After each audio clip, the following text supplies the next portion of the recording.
In the 16th century, a man with a gold-hooped earring and a little goatee picked up a quill and wrote some of the finest sonnets the world has ever seen. 500 years later, a man with nothing better to do sits down with a microphone and tries to work out what the hell that bloke was going on about. Welcome to the final couplet.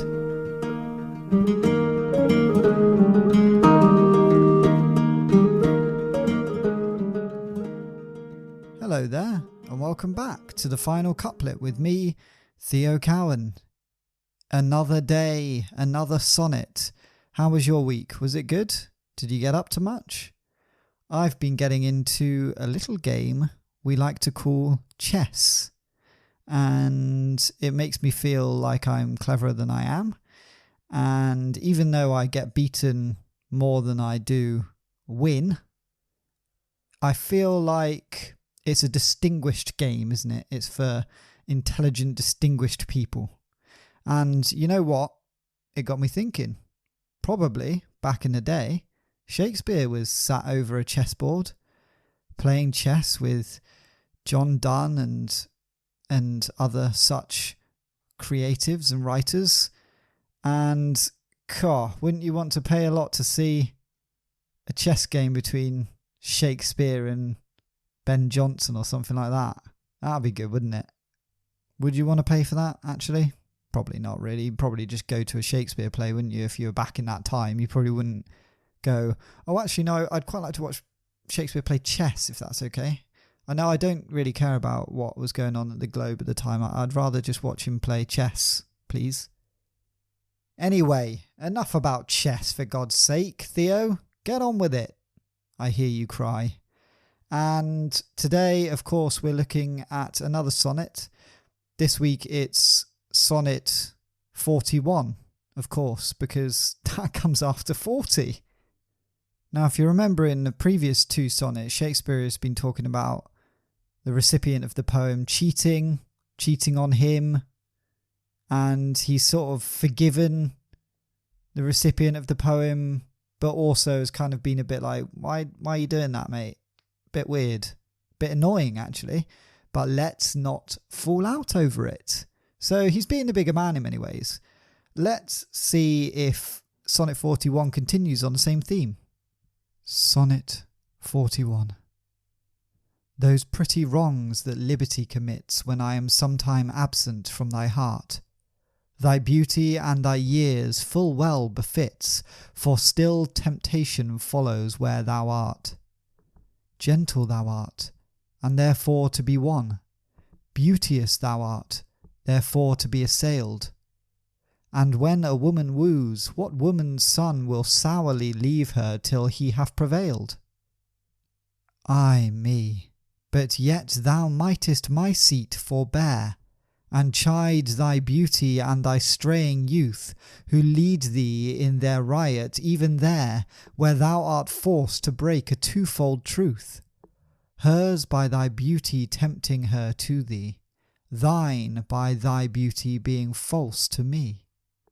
Okay, we've got a few things to clear up here. So I think in this one, Shakespeare is talking about the recipient of the poem having an affair with his wife. So he's been getting it off with his wife, but I was sort of under the impression that in Sonnet 40 he was talking about cheating on him.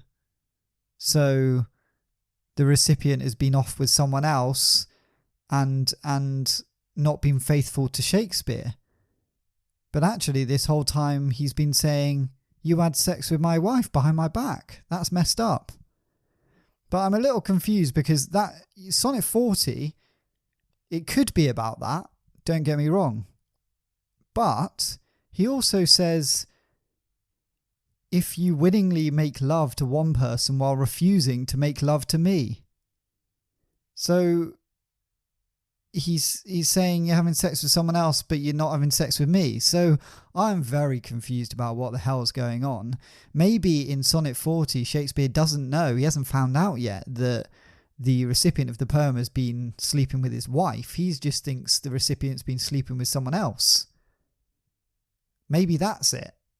And then something happened between Sonnet 40 and 41, and Shakespeare found out that he hadn't only been sleeping with someone else, he'd been sleeping with his bloody wife. Nightmare. Anyway, we should probably break down what the hell Shakespeare was going on about in this sonnet. So we start with, those pretty wrongs that liberty commits when I am sometime absent from thy heart. Thy beauty and thy years full well befits, for still temptation follows where thou art. So here I think he's saying those pretty little wrongs, i.e. sleeping with other people, while I'm away, is understandable because you're young and you're hot and you're going to be tempted. Look, I get it. All right, young men will be young men. So in these first few lines, he's actually going, look, I get it. While I'm away, you sleep around. That's fine, all right?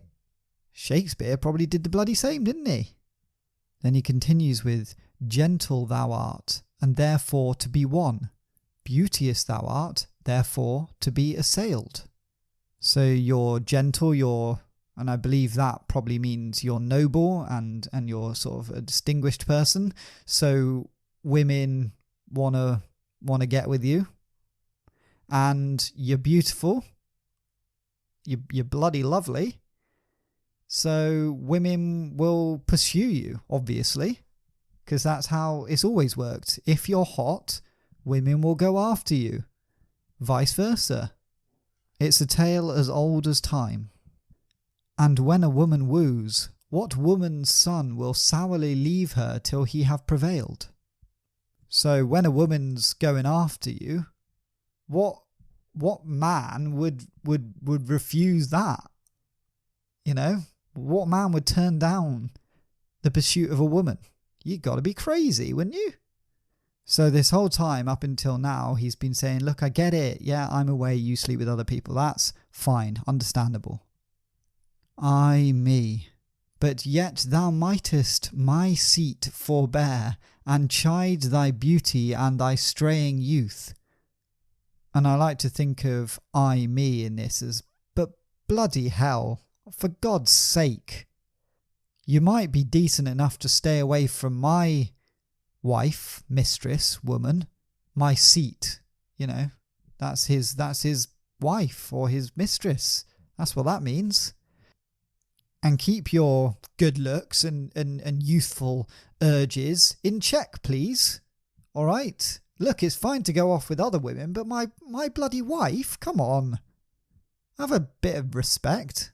Who lead thee in riot, even there, where thou art forced to break a twofold truth. So these youthful urges are leading you down a very dangerous path that is going to cause riots. And that is going to break two bonds. And now we're on to the final couplet. And these are the two bonds. Hers by thy beauty tempting her to thee, thine by thy beauty being false to me. So you're breaking the bond between my mistress and me.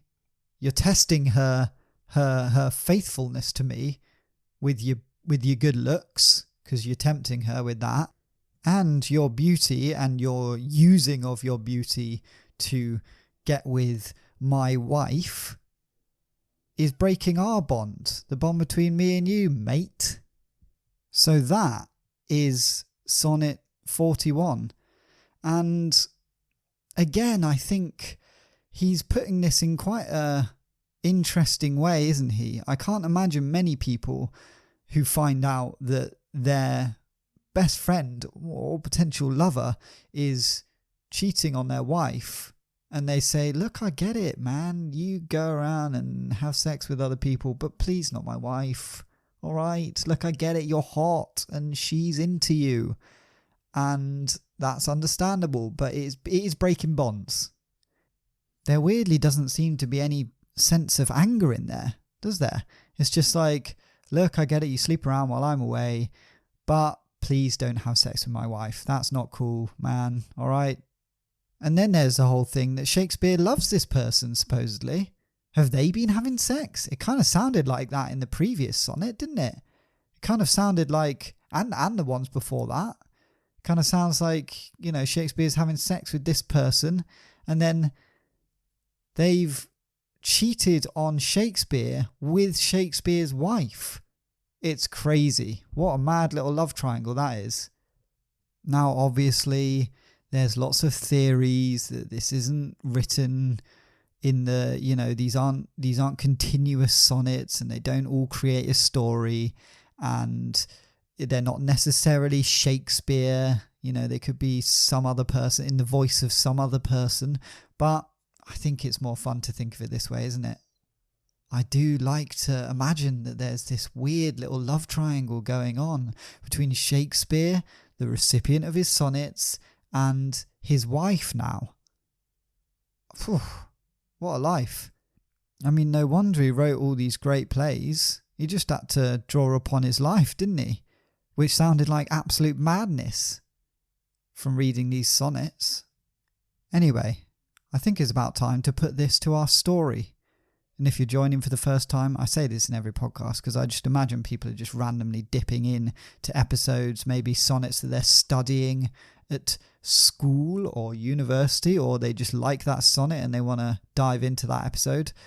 What I like to do is put each sonnet to a story. It's been a continuous story pretty much since Sonnet 1. And let's just recap what happened in the last sonnet, shall we?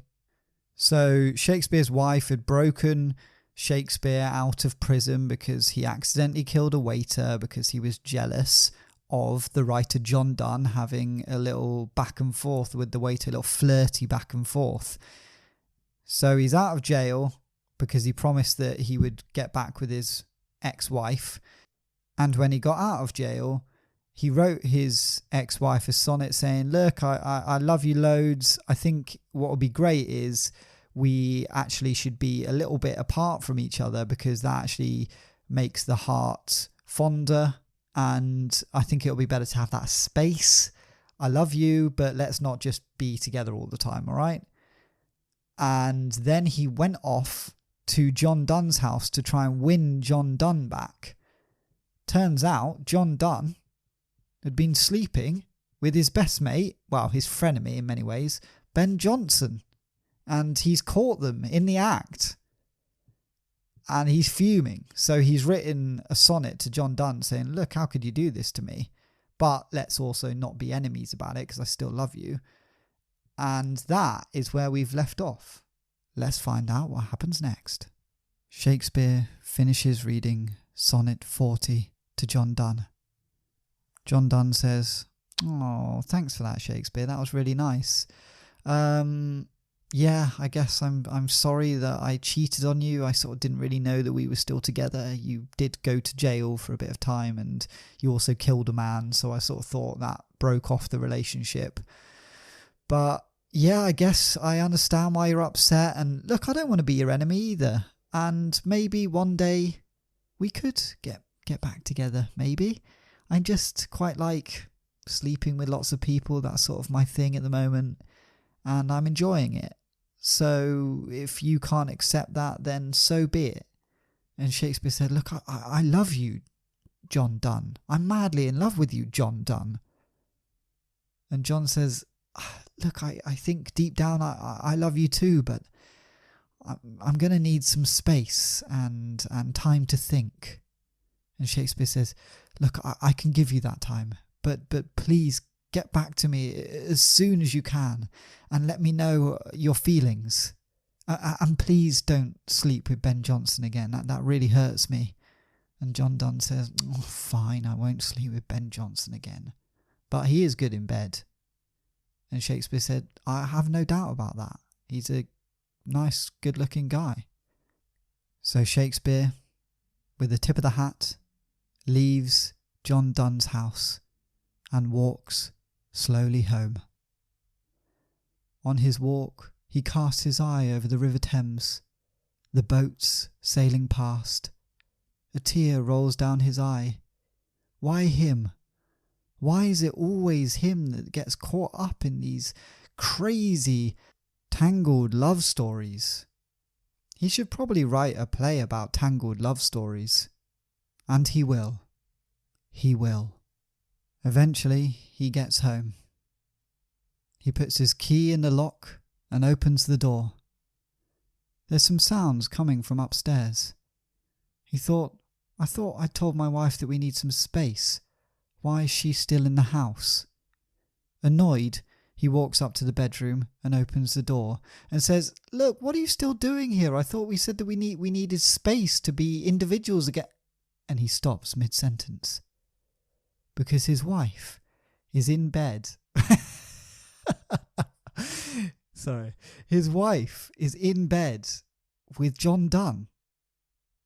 And this is crazy. I mean, first of all, how the hell had John Donne got to his house quicker than him and started having sex with his ex-wife in that time? That is almost unplausible. Secondly, why the hell is John Donne having sex with his wife? He'd just had a conversation with John Donne saying, "Please don't cheat and do things like that because I still want to be with you and I still love you." And he thought John Donne had agreed to that, but apparently not. Also, Shakespeare thought John Donne was gay. This is all very strange. Shakespeare, shocked, could hardly speak. And eventually he said, "What am I looking at?" And John Donne says, "Oh, damn. I thought you were going to go to the Globe first and I could get a quickie in with your ex-wife." And Shakespeare said, "You know, we're back together after jail. We're back together." And John Donne said, "No way, I didn't know that actually. That sucks." And Shakespeare turns to his ex-wife and said, "Well, what do you have to say about that? Huh? What do you have to say about all this?" And she says, "Shakespeare, look, you said we need some space. I thought by space you meant we can have sex with other people. So that's just where my mind went. And I thought, well, John Donne's a good looking guy, isn't he?" And John Donne said, "Look, sex is sex to me. And if someone offers it to me, so be it." And Shakespeare said, "I can't believe it. Both of you are cheating on me. You're both somehow cheating on me. And it doesn't make me feel very good. I feel a sonnet coming on." So Shakespeare leaves the room swiftly, goes up to his writing desk and scrawls down Sonnet 41. He returns. "I've written a sonnet about the situation." John Donne and Shakespeare's ex-wife groan and put some earplugs in. And Shakespeare said, take those earplugs out. You need to hear this." And John Donne says, "Oh, bloody hell, can't you just go back to writing plays? I've heard so many sonnets recently from you, and they've all been kind of pointless." And Shakespeare said, "Listen, all right, you've just slept with my ex-wife. The least you can do is listen to another sonnet about the situation. Pipe down." And he took Sonnet 41 from his back pocket and read, Sonnet 41. "Those charming little ways you sleep with men's wives when I'm away are understandable, because you are young and hot. Temptation follows you wherever you go. You're a distinguished guy who's there to be won. You're beautiful, so obviously women will pursue you. And when a woman goes after you, what man would rudely refuse her? But bloody hell, dude, you might have stayed away from my mistress and keep it in your pants for once. These urges break two bonds. My mistress's loyalty to me, which your sexiness tempts her to break, and our bond, which again your sexiness lets you break." Well, this story is getting pretty wild out there. And you know what? As you might have heard, I entertain myself making up that one. Crazy to think that I'm just making these up on the spot, because they are very dense and rich and full of feeling. I like to think. Anyway, see you next week. Bye!